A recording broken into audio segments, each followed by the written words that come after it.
जब भी कोई व्यक्ति गौतम बुद्ध के संघ में शामिल होता था तो बुद्ध उसे सबसे पहले शांत रहने के लिए कहते थे। ध्यान की अवस्था में जाने से पहले उस भिक्षु को शांत रहना सिखाया जाता था। आज के दौर में हर तरफ सौरी शोर है।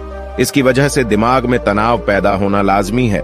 ऐसे में अगर आप हर रोज कुछ देर मौन रहने का अभ्यास करते हैं तो इससे आपके तनाव पैदा होने वाले हार्मोन के लेवल में कमी आती है। इससे आपका दिमाग शांत होता है, गुस्सा नियंत्रित रहता है और तनाव बढ़ाने वाले हार्मोन्स का लेवल घटता है। आज के इस वीडियो में हम जानेंगे कि किन मौकों पर हमें शांत रहना है और किन मौकों पर हमें बोलना है और शांत रहने से हमारे अंदर क्या बदलाव आ सकता है। दोस्तों, संध्या काल का समय था। गुरु अपने सभी शिष्यों को बुलाते हैं और कहते हैं, कल सुबह सब लोग नदी में स्नान करने के बाद तुरंत हमारी कुटिया के सामने उपस्थित हो जाना। सभी इसी से हैरान रह जाते हैं कि हम लोगों ने कुछ गलती की है क्या, लेकिन गुस्से से यह कहते हैं कि हो सकता है कि गुरुजी कल सुबह कुछ अच्छी बात बताने वाले हैं। सब लोग रात को सही समय पर सो जाते हैं और सुबह उठकर सभी लोग नदी में स्नान करने के बाद वापस गुरुजी के सामने उपस्थित हो जाते हैं। गुरु कहते हैं, आज हम तुम सबको चुप रहने के फायदे के बारे में बताऊंगा। गुरु कहते हैं, 10 मौके जहां पर चुप रहने से होता है लाभ और बोलने से नुकसान। गुरु कहते हैं, अगर आप इन 10 मौकों पर शांत हो गए यानी मौन हो गए तो आप जो चाहेंगे वही मिल जाएगा। आपकी जिंदगी में चमत्कारिक बदलाव शुरू हो जाएंगे। जरूरत से ज्यादा बोलना या चुप रहना दोनों ही अच्छी बात नहीं है। जैसे जरूरत से ज्यादा बारिश हो जाना या फिर धूप दोनों ही दिक्कत देती है, उसी तरह अनावश्यक बोलने से भी काफी नुकसान होता है। गुरु कहते हैं कि पहला ऐसा मौका जहां पर व्यक्ति को चुप रहना चाहिए, बिना तथ्य के ना बोले। गुरु ने कहा, अगर आपके पास कोई तथ्य नहीं है तो वहां चुप रहने में ही भलाई है। चुप बैठने से दिमाग में नई कोशिकाओं का निर्माण होता है और इससे ज्ञान की वृद्धि होती है। बोलने में भलाई वही है जहां आपको किसी चीज के बारे में पूरा ज्ञान हो। अगर आप बिना तथ्य के कहीं बोलते हैं या फिर बेवजह बोलते हैं तो आपका वहां मजाक भी बन सकता है। अगर आपके पास पर्याप्त जानकारी नहीं है, ऐसी जगह पर बोलने से आपका मजाक तो बनी रहेगी, साथ ही साथ लोगों का भरोसा भी आपसे उठने लगेगा। इसलिए ऐसी जगह पर शांत रहो जहां तुम्हें पता ना हो कि क्या बोलना है क्या नहीं। कई बार कुछ लोग ऐसे होते हैं जो हर जगह अपनी उपस्थिति बताने लगते हैं।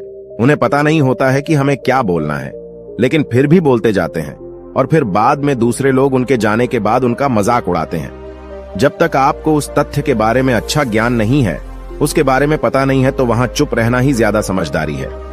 गुरु ने कहा, दूसरा ऐसा मौका जहां पर व्यक्ति को चुप रहना चाहिए। शब्दों से न पहुंचे ठेस। अगर आपके शब्द किसी को मानसिक ठेस पहुंचा रहे हैं तो वहां चुप हो जाना चाहिए। कमजोर व्यक्ति के बारे में कुछ भी बोलकर आप महान नहीं बन सकते हैं। महान आप किसी कमजोर का साथ देने में बनेंगे। कई बार होता है कुछ लोग अपने से छोटे व्यक्ति को भला बुरा कहते रहते हैं। सामने वाला इंसान तो कद से आपसे छोटा है, वह आपको कुछ नहीं बोलेगा, लेकिन आप उसकी नजरों में गिरते चले जाएंगे। हो सकता है कि कल वह भी आपसे पद में बड़ा हो जाए। पद में आपसे जब वह बड़ा हो जाएगा तो आज जो रवैया आपका उसके साथ है, आने वाले समय में वह भी आपके साथ वही करेगा। आप किसी को नीचा दिखाकर बड़ा नहीं बन सकते हैं। बड़ा बनना है तो अपने से छोटे लोगों का इज्जत भी करना सीखें और साथ ही साथ बड़े लोगों का भी सम्मान करना चाहिए। लोगों को लगता है कि अगर वह अकड़कर बोलेंगे और सामने वाले को नीचा गिराने की कोशिश करेंगे तो वह बड़े बन जाएंगे, तो यह उन सब की भूल है। बड़े होने की बजाय आप उनकी नजरों में गिरते चले जाएंगे। गुरु ने आगे कहा, इसलिए शिष्यों, तुम सब जब भी बोलना आदर भाव से बोलना, ताकि तुम्हारी बात लोगों को अच्छी लगे। बोलने में भाई बहन, माता पिता, मित्र इत्यादि संबोधन शब्दों का इस्तेमाल जरूर करना। इससे तुम्हारी मान प्रतिष्ठा तो बढ़ेगी ही, साथ ही साथ लोगों की नजरों में तुम समझदार व्यक्ति बनते जाओगे। गुरु ने आगे कहा, तीसरा मौका जहां पर व्यक्ति को चुप रहने में ही भलाई है। क्रोध या घृणा करने वाले लोग, जब कोई अपना या सगा संबंधी आप पर क्रोध कर रहा हो, आपका अपमान कर रहा हो, तो आपको उस वक्त चुप रहना चाहिए ताकि सामने वाले का गुब्बारा पूरी तरह से फट जाए। आप यदि सही हैं तो उसे कतई माफीनामा गए और चुप रहकर ही सही समय का इंतजार करें। वह खुद आपसे माफी मांग लेगा जब उसे अपनी गलती का एहसास हो जाएगा। गुरु आगे कहते हैं कि अगर आपका कोई सगा संबंधी आप पर क्रोध कर रहा हो और आप उस समय शांत हैं, तो यह आदर सम्मान देने की निशानी होती है। इससे न कोई छोटा होता है और न ही बड़ा। अगर आपको क्रोध आ रहा है तो आप या तो वहां से किसी का अनादर किए बिना चले जाएं या फिर चुप रहें। क्रोध करने से आपके रिश्ते खराब होंगे।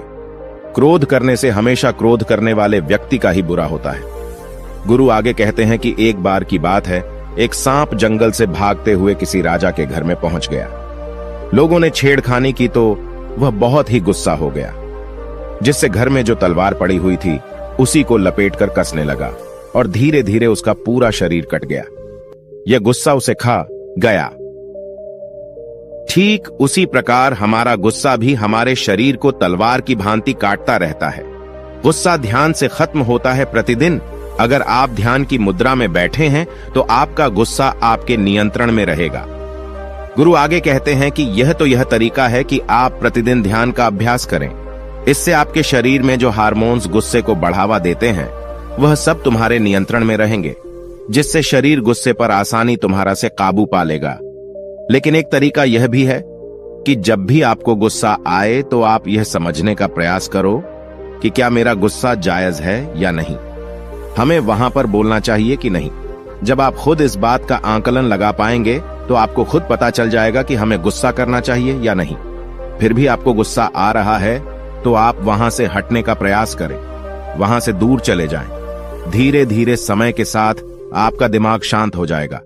गुरु ने कहा, चौथा ऐसा मौका जहां पर इंसान को बहुत ही समझदारी के साथ काम लेना चाहिए, वहां पर आपको चुप रहना ही चाहिए, जहां पर उस मुद्दे से आपका कोई संबंध ना हो। अगर आपका किसी मुद्दे से कोई संबंध ना हो तो वहां आपका चुप रहना बनता है। बिना किसी वजह अगर आप दूसरे के मुद्दे पर बोलेंगे तो यह आपके लिए अनिष्टकारी होगा। इसमें केवल और केवल आपका ही नुकसान है। जल्द ही आप किसी दो लोगों के बीच हो रहे विवाद में जल्दी अपनी टांग न डालें। अगर सामने वाला आपको बुला रहा है अपना झगड़ा शांत करवाने के लिए तो ही आप वहां पर जाएं। किसी की व्यक्तिगत जिंदगी में दखल अंदाजी नहीं देनी चाहिए जब तक कि वह व्यक्ति आपको नहीं बुलाता है। अपने झगड़े को शांत करवाने के लिए कुछ लोग फालतू में दूसरे के विवाद में कूद पड़ते हैं। इससे उनके मान सम्मान मर्यादा पर लोग उंगली उठाने लगते हैं। गुरु कहते हैं कि 10 मौकों में 5वां ऐसा मौका जहां पर व्यक्ति को बहुत ही समझदारी के साथ चुप रहना चाहिए। आपके शब्दों से किसी मित्र को हानि न पहुंचे। अगर आपके शब्द सामने वाले के परिवार या मित्रों की प्रतिष्ठा के बारे में बुरी झलक दिखा रहे हैं तो आपको चुप रहना चाहिए। किसी के परिवार या फिर मित्र के बारे में बुरा बोलने से केवल आप ही बुरे बनेंगे। जो चीज आसानी से खत्म की जा सकती है उसे अपने शब्दों से बड़ा न करें।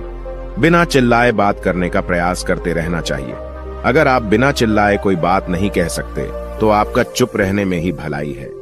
किसी पर चिल्लाने से आपके व्यवहार के बारे में पता चलता है। ज्यादा बोलने से चीजें हमेशा खराब ही होती हैं। कई बार कुछ रिश्ते ज्यादा तेज बोलने की वजह से टूट जाते हैं। इसलिए अपनी आवाज में मीठापन लाएं। आपके शब्दों से आपके दोस्त को हानि नहीं पहुंचनी चाहिए।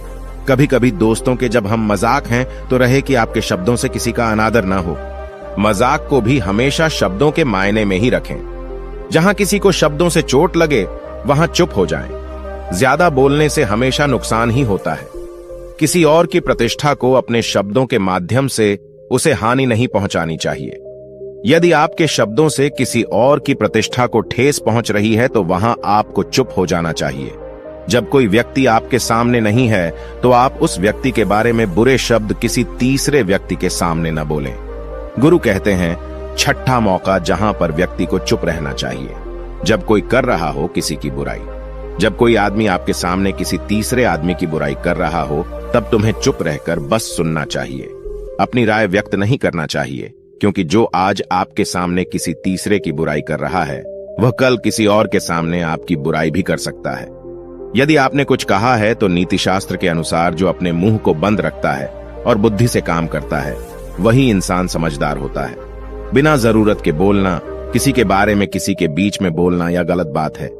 कभी कभी हमारे लिए बुद्धिमानी इसी में होती है कि हमें अपना मुंह ऐसी जगह पर नहीं खोलना चाहिए। गुरु आगे कहते हैं कि 10 मौकों में 7वां ऐसा मौका जहां पर व्यक्ति को चुप रहना चाहिए, जब कोई नहीं समझे आपकी भावना।